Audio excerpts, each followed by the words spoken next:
los caballeros templarios y su conexión con el Vaticano. Éntrale, raza. Cierra los ojos por un momento y déjate llevar. Imagina que estás parado frente a una inmensa catedral de piedra, con su fachada imponente, como si quisiera tocar el cielo. Es el año 1119, y tú, con apenas 20 años, has jurado entregar tu vida a una causa que muchos no entienden. Pero todos respetan: proteger a los peregrinos que viajan a Tierra Santa, arriesgándote en el camino por una fe más fuerte que cualquier espada. Eres un caballero templario, miembro de una orden sagrada, admirada y temida en igual medida. Pero aquí viene lo bueno: no solo estás luchando contra enemigos visibles. No, carnal, hay una batalla más grande, una guerra que se libra en las sombras.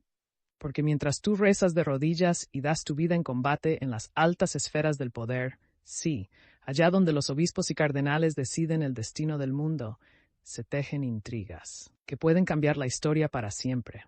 ¿Te suena familiar? Aquí en México también sabemos lo que es pelear por ideales.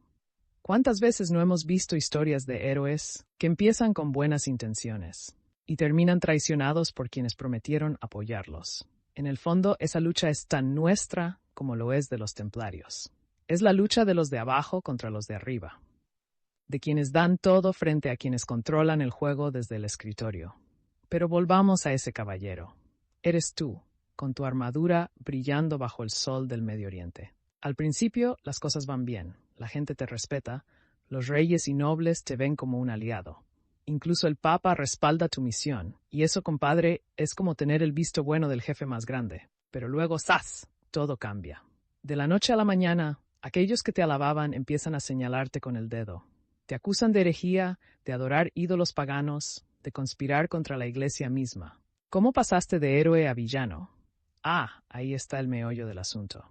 Porque detrás de esas acusaciones hay más que simples palabras. Hay intereses, miedo y un deseo desmedido de controlar todo, incluso a los más fieles. Y aquí, en esta historia, se abre la gran interrogante: ¿qué tan profundo llegaron los vínculos entre los templarios y el Vaticano? ¿Fue toda una traición planeada? ¿O hay secretos que aún hoy nos ocultan, bien guardados en los sótanos del poder? Mira, carnal, no se necesita ser historiador para sentir que aquí hay algo raro. Los templarios no eran cualquier banda. Eran guerreros, sí, pero también se convirtieron en los banqueros más importantes de Europa. Imagínate, manejaban dinero como si fueran la Comisión Nacional Bancaria, y de valores en sus mejores días. Y esa mezcla de poder militar, religioso y financiero, pues digamos que no le cayó muy bien a todos, especialmente a aquellos que preferían tener el control absoluto. Así que, ponte en sus zapatos, o más bien en sus sandalias medievales, y piensa: ¿qué harías si descubrieras que tu peor enemigo no está allá afuera, sino entre los mismos que juraron estar a tu lado? Si la traición viniera no de un rey extranjero, sino del mismísimo Vaticano. En esta historia hay traiciones, secretos y conspiraciones tan enredadas que ni el guiso más complicado de tu abuelita. Pero aguas, porque no es solo un relato del pasado. No, esta es una historia que sigue resonando hasta hoy, con un eco que se escucha incluso aquí en México. Cuando vemos cómo el poder puede corromper hasta las instituciones más sagradas. Así que, ¿listos para entrarle a esta aventura? Amárrense los huaraches, porque lo que viene no solo es historia. Es un viaje al corazón del misterio, donde fe, poder y ambición chocan en un drama que podría cambiar la forma en que ves al mundo. Vámonos, recio. Escándalos y teorías de los caballeros templarios y su conexión con el Vaticano. Ascenso de los caballeros templarios. De monjes guerreros a titanes financieros. Para entender este desmadrito que rodea a los caballeros templarios, hay que irnos al principio. La orden nació por allá de 1119, después de la Primera Cruzada, cuando un grupo de valientes decidió formar una hermandad para proteger a los peregrinos que viajaban a Tierra Santa. Su lema: non nobis domine, non nobis sed nomini tuo da gloriam. O sea, bien humildes, como quien dice: aquí nadie anda buscando fama, solo queremos hacer el bien. Pero no eran cualquier bola de valientes. Estos compas eran tanto guerreros como monjes, lo que los hacía doblemente temidos. Imagínate enfrentarte a alguien que no solo es buenísimo con la espada, sino que además está convencido de que Dios está de su lado. Era como intentar pelear contra un charro completo, imposible de ganarle. El Vaticano les dio su bendición, y eso los hizo crecer como espuma. Los reyes europeos los respetaban porque eran los buenos del cuento. Tanto así que los templarios empezaron a recibir tierras, riquezas y donaciones por todos lados. Pero ahí no acabó la cosa.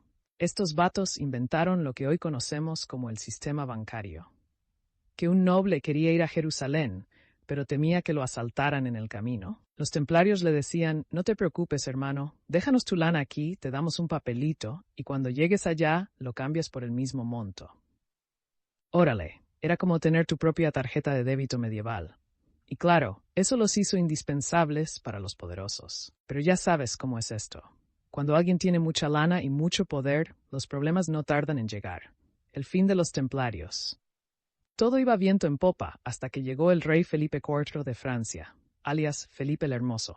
Aunque de hermoso tenía poco, porque este cuate era más bien avaricioso. Felipe estaba hasta el cuello de deudas y ¿a quién crees que le debía una lanota?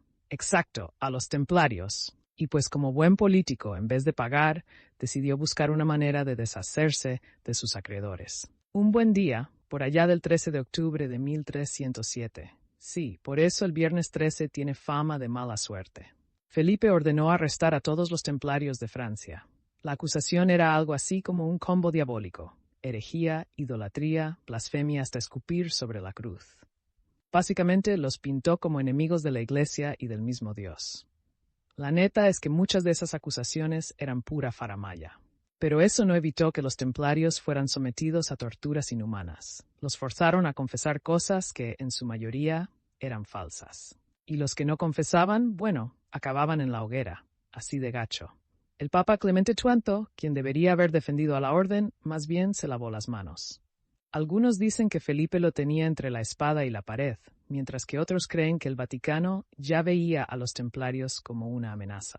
La cosa es que el papado no movió un dedo para salvarlos.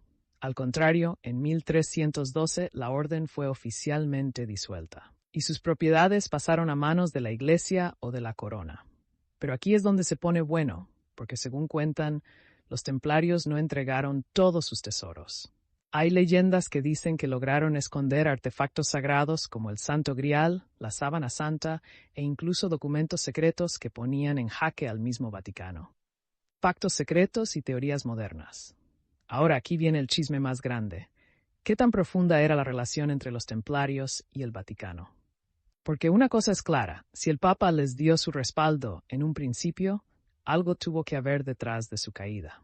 Algunos historiadores y teóricos aseguran que la Iglesia nunca perdió contacto con los templarios, sino que los movió a operar en las sombras.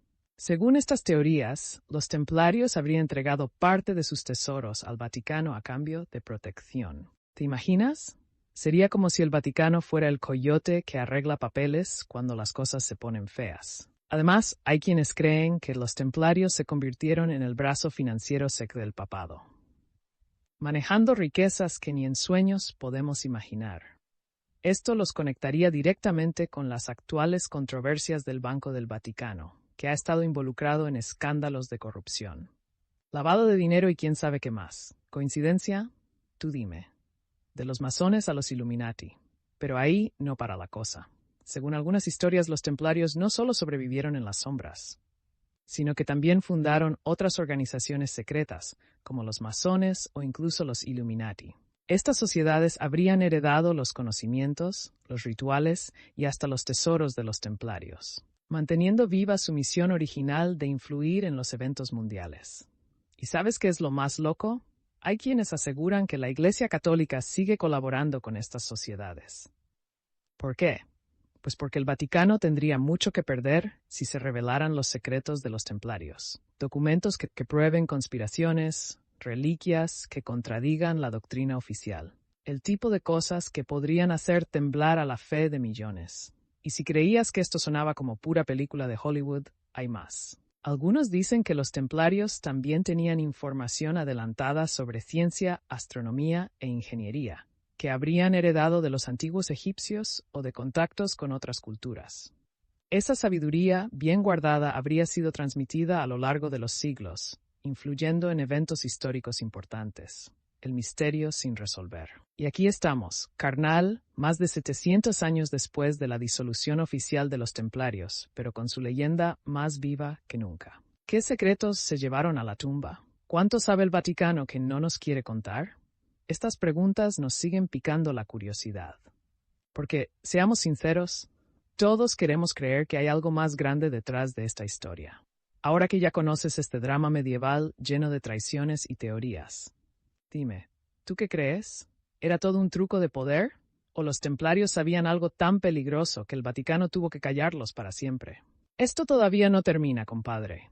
Pero por ahora, vámonos preparando, porque lo que sigue te hará pensar 2 veces antes de confiar en los guardianes del poder. ¿Y qué nos queda después de todo este relajo, compadre?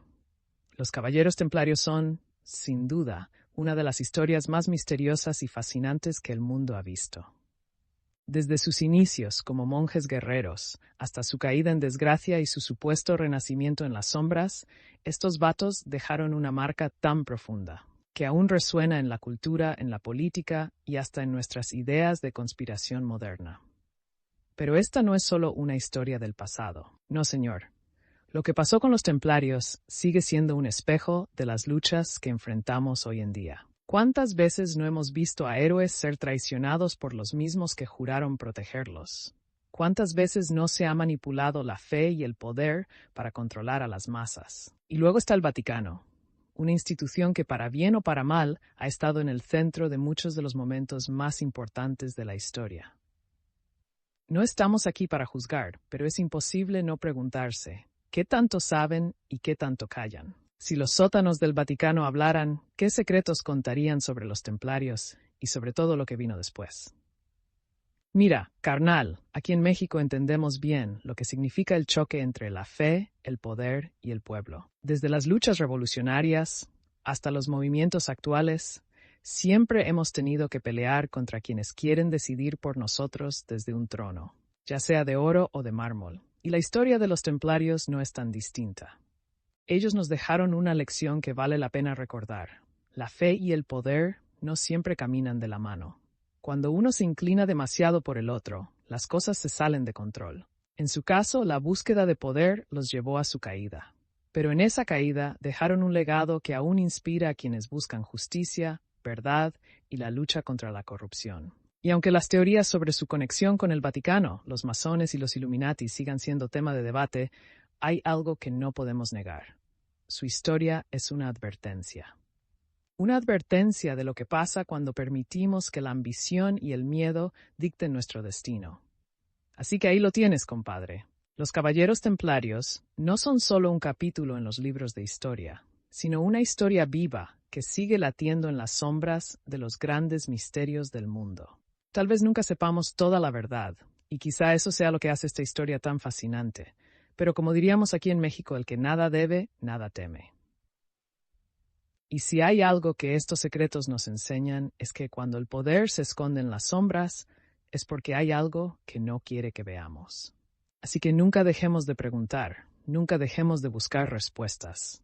Gracias por acompañarme en este viaje, raza. Nos vemos en la próxima, porque el mundo está lleno de misterios que merecen ser contados. Y recuerda, como dicen los abuelos, al toro hay que agarrarlo por los cuernos, aunque te tiemble la mano.